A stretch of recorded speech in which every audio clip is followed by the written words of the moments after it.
What's up? Welcome back to my channel, or for the first time if you're new, I'm Sylvan, and today I'm going to be reacting to Flins' character teaser and trailer. I am a little late to these, apologies for that, things have been weird, but I'm here now, and I'm eager to just get started, so feel free to like and subscribe if you enjoyed the video, leave a comment on your thoughts, consider becoming a channel member if you want to support me just that little bit extra, and let's get into this. It was nearing season's end when I ventured to Nodcry. Okay. There was something I wanted there. Who are we having as a narrator? One of a kind. 95,000 Mora. 100,000. Huh? 105,000. 110,000. 118,000. Oh boy, this guy's... Please, yeah, he's sir. not winning this. I've been searching for this coin for ages, and this is my last night in Nodcry. Could you not just let me have it? How do you respond, Flins? Now that's how gentlemen handle business. Interesting. I've seen these kinds of arguments end in bloodshed before. Let me buy you a drink. Oh, Okay. you seem a little unsettled. It's this place. Everyone I meet seems poised to outsmart me. Yeah, Nasha Town is not the Hence why kindest I'm of drinking places. for free. I suppose.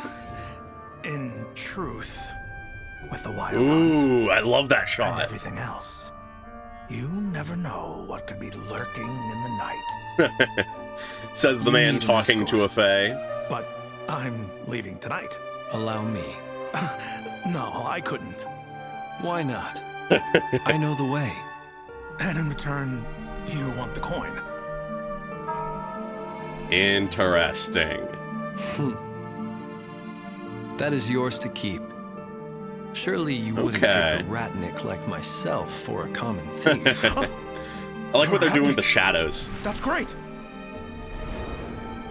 As he escorted me to the Okay. border, asking nothing in return, Ooh, the like black and white monochrome. the sky grew dark. Ooh, I love the this. air cold. A bone-deep chill nipping at our heels. I heard there are man-eating monsters out there, and moonlight that lures people astray.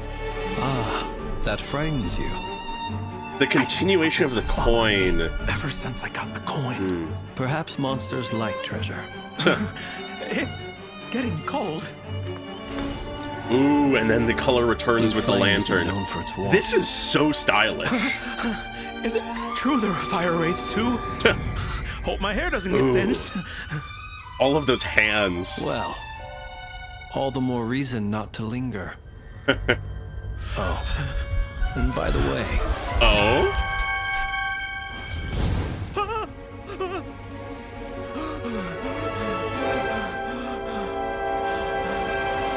best not to look down.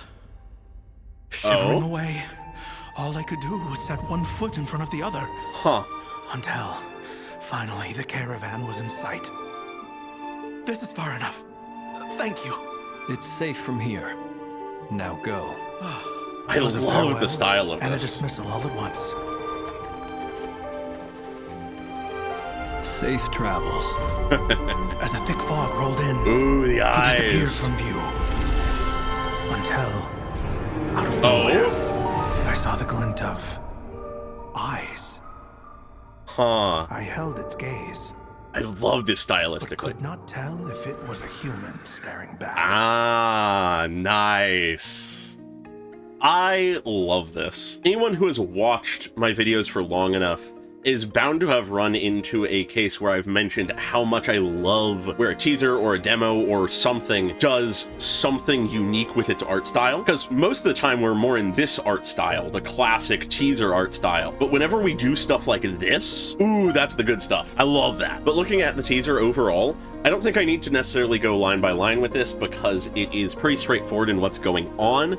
It's just sort of more the continued vibes and subtext that are really what I want to dig into. But for a baseline, we open with this coin and the explanation of how the man who is narrating this story has been searching for it and deeply wants it and came to Nod Cry, among other things, for it, and now is needing to bid for it against none other than Flins. And what we get here of Flins is very much in line with what we got in the main story, but it does exemplify his character in many ways. Flins is a person who on the surface can appear very cold and mysterious and sort of hard to understand, potentially. He's sort of an enigmatic figure in a lot of ways. But the moment you spend some time with him or ask him for help for whatever reason, the person underneath the mysterious mask comes forth. Now, I don't think that mask is truly, in the same way as some other characters, an actual persona that is being put on, as much as Flins is just a sort of weird guy. He, of course, is disguising his nature as a Fae to a degree by the fact that he, through the ages, has sort of taken on different names and stuff. But I do think he is just genuinely sort of a weird, hard-to-approach person, but who then is deeply helpful and kind. And this is shown just very immediately in this teaser by the fact that he is, during the bidding, just completely casually and calmly raising the bid as if his competitor isn't just freaking out, basically. He's hitting the peak of what he can bid. But then the moment this guy begins to sort of beg Flins to just let him have the coin because it's his last night in Nod Cry and it's one of the reasons he came to Nod Cry in the first place. At that point, he just simply goes, very well, the coin is his. Another thing this very much does, though, is sort of imply that Flins is sort of detached from a lot of the more material side of things. And what I mean by that is sort of based in this line, talking about how often these kinds of arguments over bidding on an item can turn to bloodshed. People are willing to fight and maybe even kill each other to get an item often.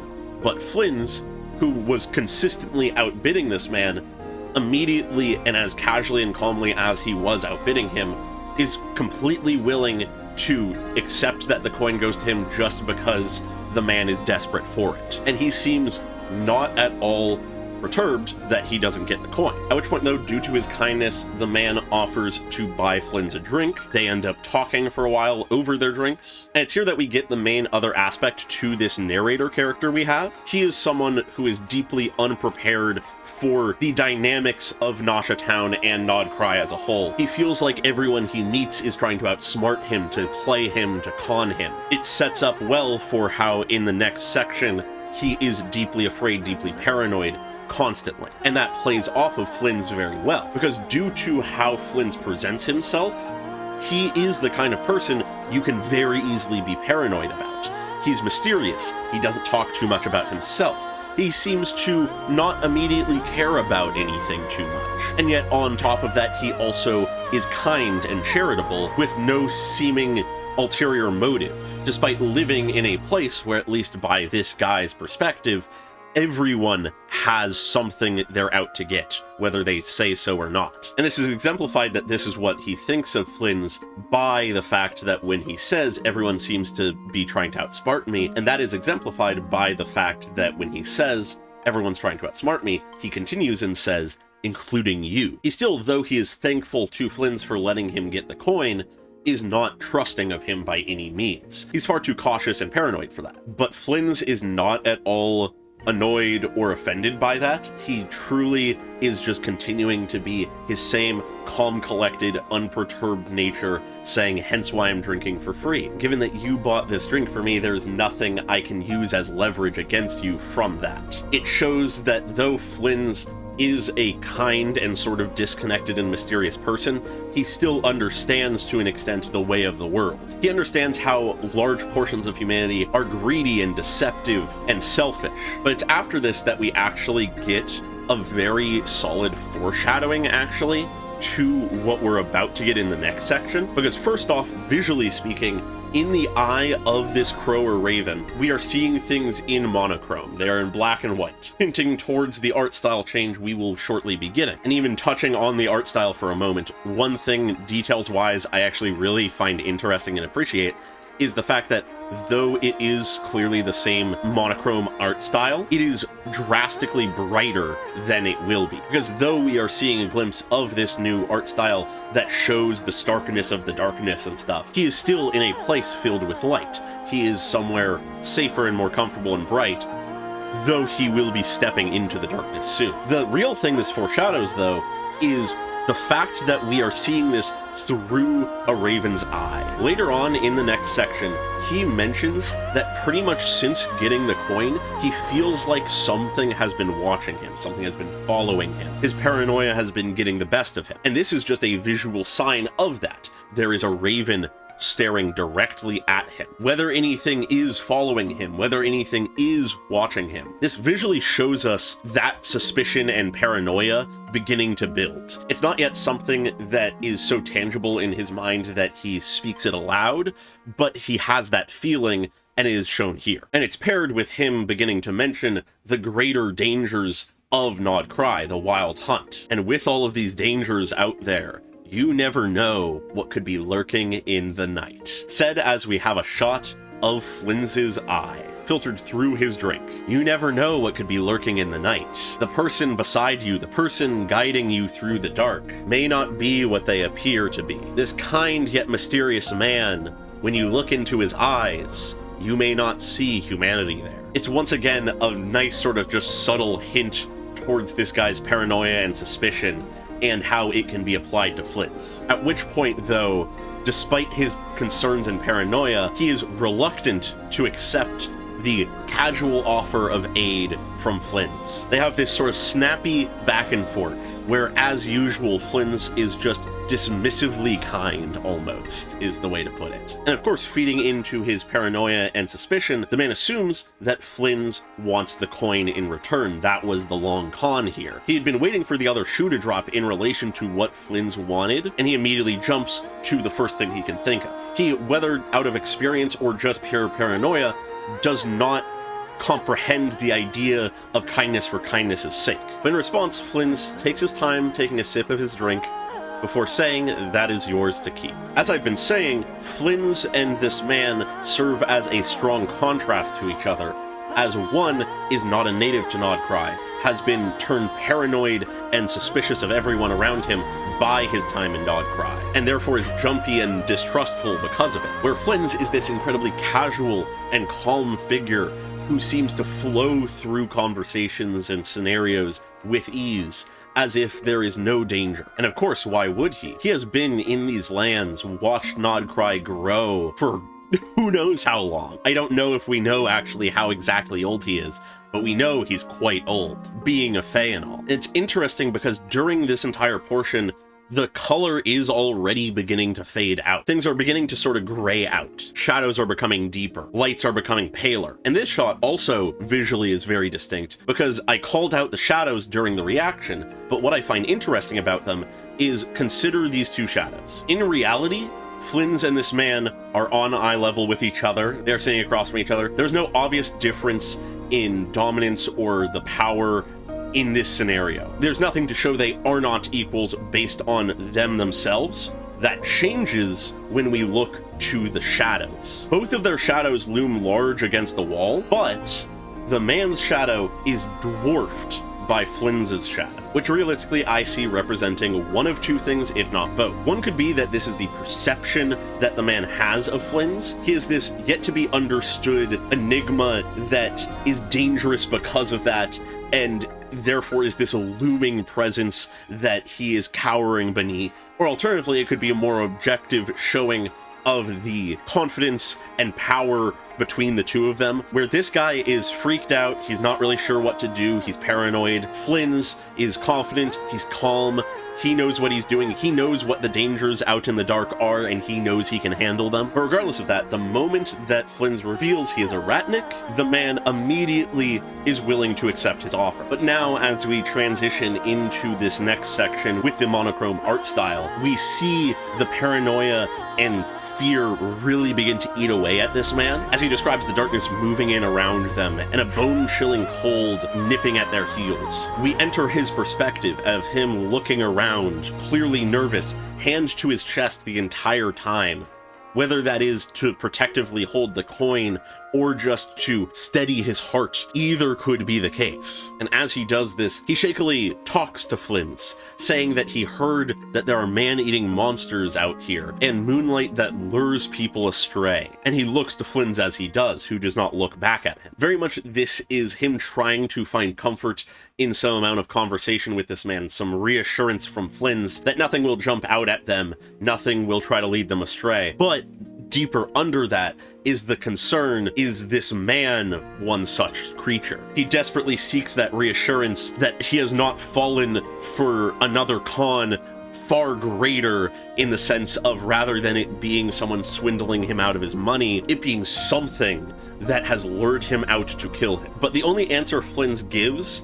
is not one of comfort. It is merely an inquisitive question of, oh, that frightens you? It once again is a case where I don't believe Flins intends to be as mysterious and potentially frightening as he is, offering no comfort to this man, but rather he is just genuinely interested in the fact that this man is afraid of man-eating monsters. And interestingly enough, it's in this moment that we see the coin again. Seeing as we've been in the perspective of this man this entire time, this leads me to think that the paranoia that this man actually does want my coin, and maybe he is willing to harm me or hurt me in some way to get it, he is just smarter to do it long after leaving the auction house rather than doing it in the moment. That's what it speaks to me as. He gets no comfort from Flins as his paranoia is building, and he once again returns to, what do I know this man wants?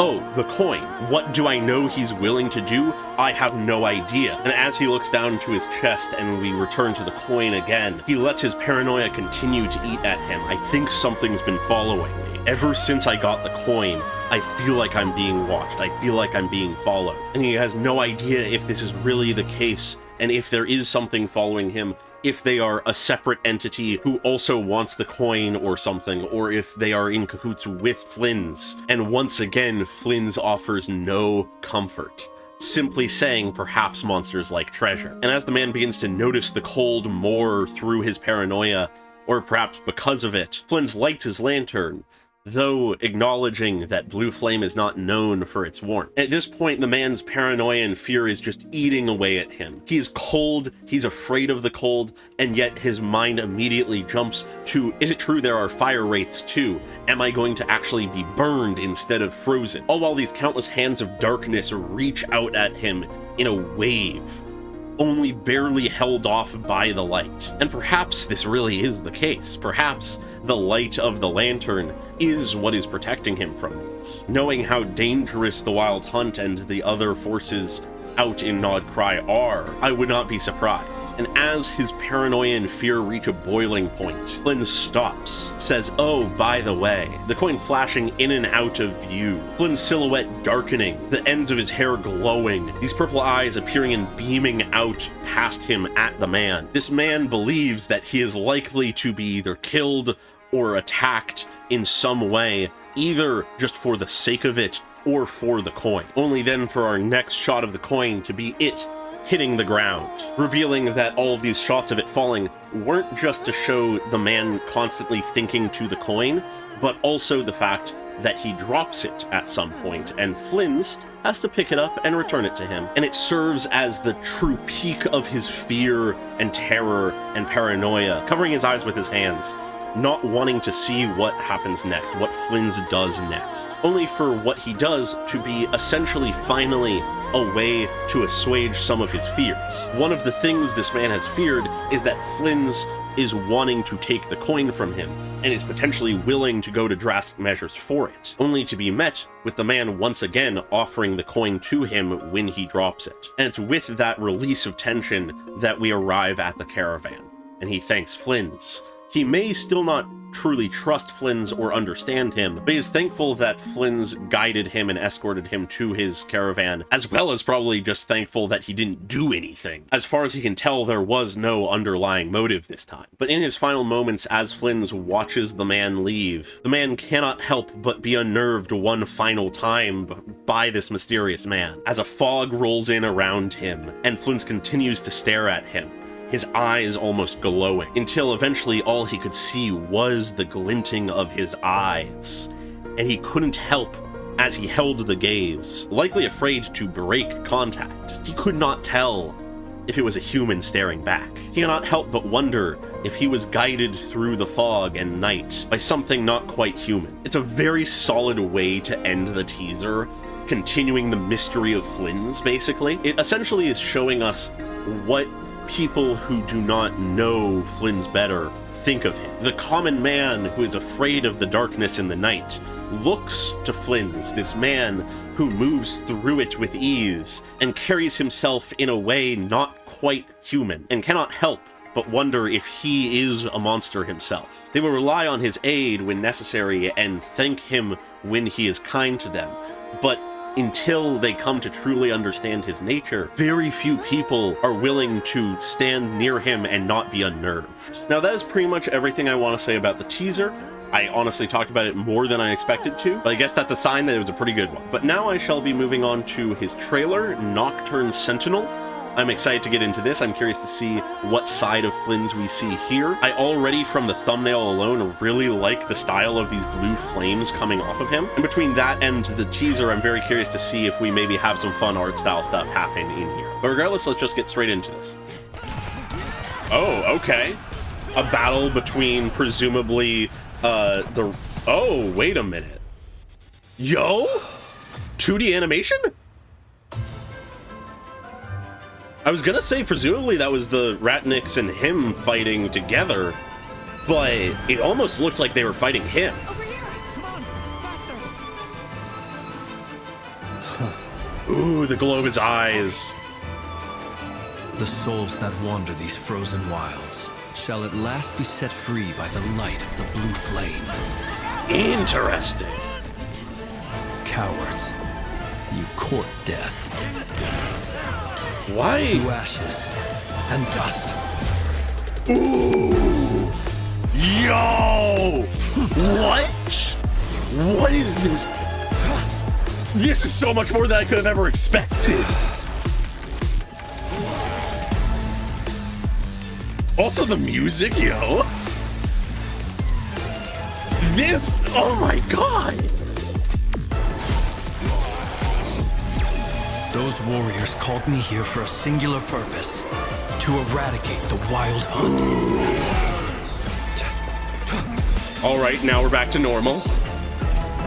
Oh, that was insane. Ooh, we keep doing it though. Ooh. Corrupted soul. Yeah, the corruption. You linger in vain. Ooh, the phasing of the two faces. Whoa. Just looking at a painting of himself fighting off the wild hunt. Wow. Ooh. And then we get the art at the end. Oh, Yehoda. Ooh. Oh my god. Almost went off the cliff. I almost fell.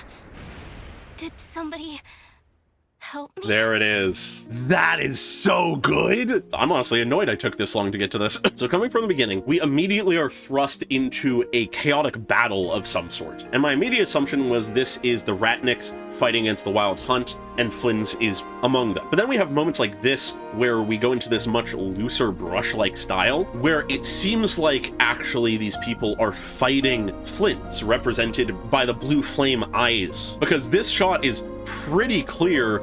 The angle of this gunshot is pretty much going straight at where he's implied to be, which based on where the trailer ends up going, leads me to the thought, perhaps this is not one singular truth of a battle we are seeing, but rather a myriad of things. Yes, the Ratniki fight against the Wild Hunt, but also they can be corrupted by it and become lost, corrupted souls, lose sight of who they are and what they're doing, at which point someone like Flins would put them down. But after that more abstract sequence of shots, we have the more like actual full-on anime-style 2D animation for a brief moment here, which is wild to just have for a few shots, before we then enter a bird's eye view of the lighthouse and the island it is on. Its light being the thing that illuminates everything. And as we pull in, we see a group of what I believe to be Ratniki carefully and cautiously moving onto the island, as Flins, his eyes aglow, watches from the top of the lighthouse before disappearing into its light. And as Flins moves in to prey upon these people, seemingly, he says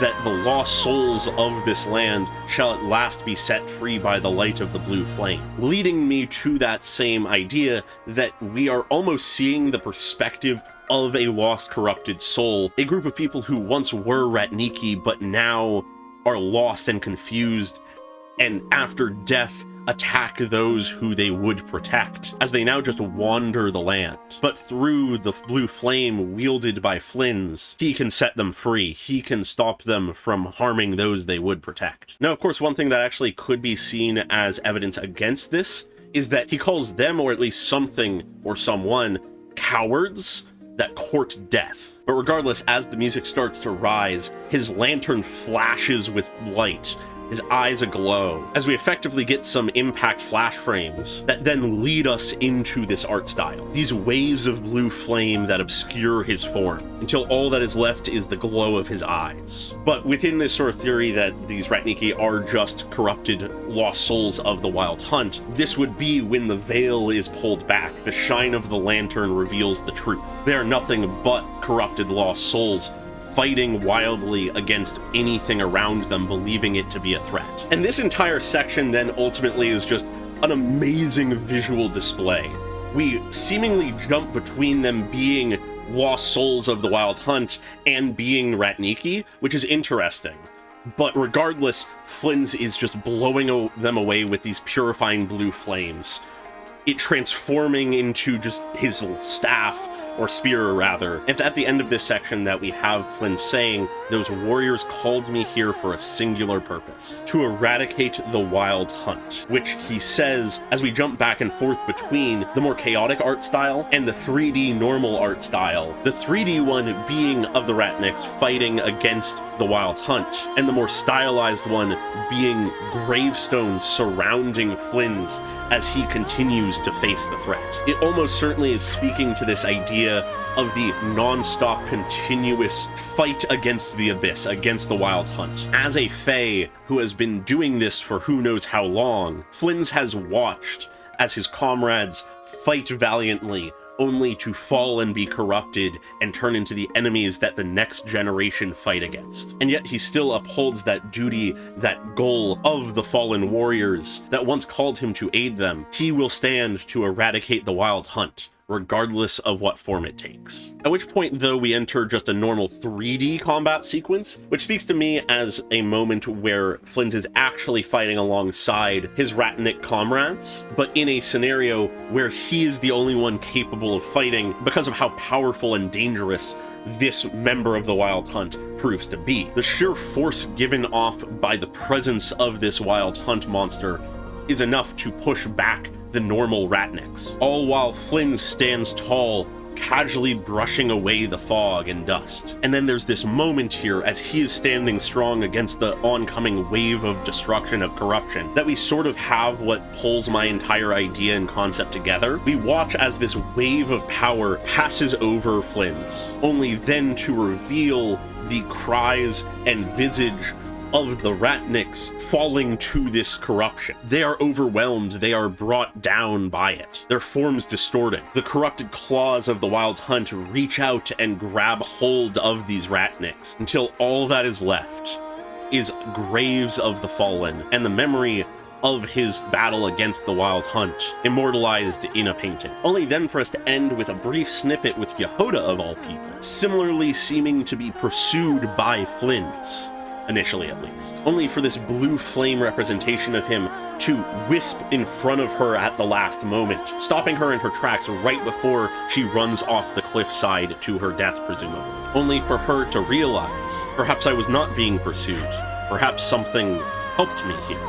Perhaps I was actually being protected by something. And I feel that ties to sort of the entire intent of this trailer, is the vibe that it almost looks like Flynn's is this frightening monster who is destroying friend and foe alike, but in actuality, he is a guardian, a sentinel, a protective figure who guides lost souls to peace and protects the living from joining the dead too soon. He may appear frightening, his home may be treacherous, but he is a protector, he is a sentinel, he is a guardian. It even ties into some of the vibes that the teaser was getting into, and I just really like that. Flins is a really cool character to me, and really I feel like this trailer and teaser did justice by him in many ways. It's very clear they were going above and beyond for both of them, given how distinct the art was in them, and I very much appreciate that. I do deeply hope that we continue to have